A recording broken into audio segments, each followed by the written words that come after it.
काका आलं वाटतंय. मिथिल कुठे साप आहे? तिथे ते बूट आहे ना, तिथे बूट घालायला गेली ना, तेव्हा त्या बुटात दिसला साप.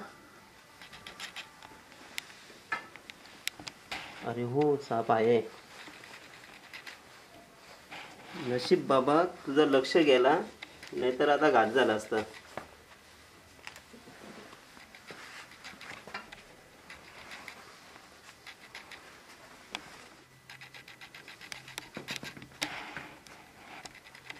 बघा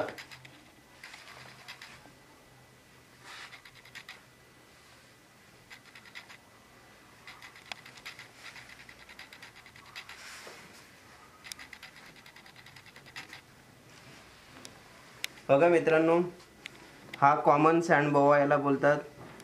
मराठीमध्ये डुरक्या गोणस आणि आमच्या गावाकडील भाषेमध्ये याला फोडसा बोलतात. नशीब मिथिल तुझा लक्ष गेला, नाहीतर आता हा बुटामध्ये पाय घालताना चावला असता. जरा सांभाळून.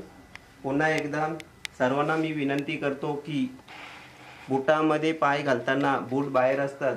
हा दरवाजा उघडा असल्यामुळं हा घरामध्ये साप आला. हा साप नेहमी घराजवळ आणि शेतामध्ये नेहमी आढळून येतो.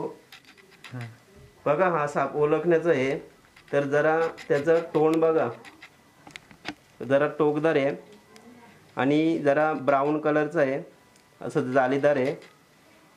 हा साप उंदीर खाण्यासाठी, पाली खाण्यासाठी घरामध्ये येतो.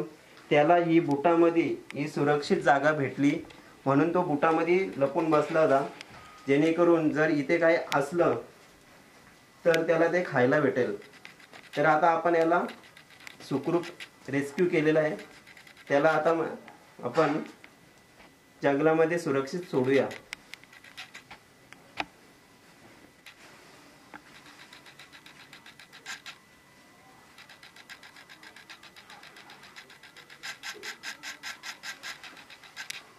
दीदी मित्रांनो, जो आम्ही साप पकडलेला आहे त्याला रिलीज करण्यासाठी आम्ही जंगलात आलो आहे.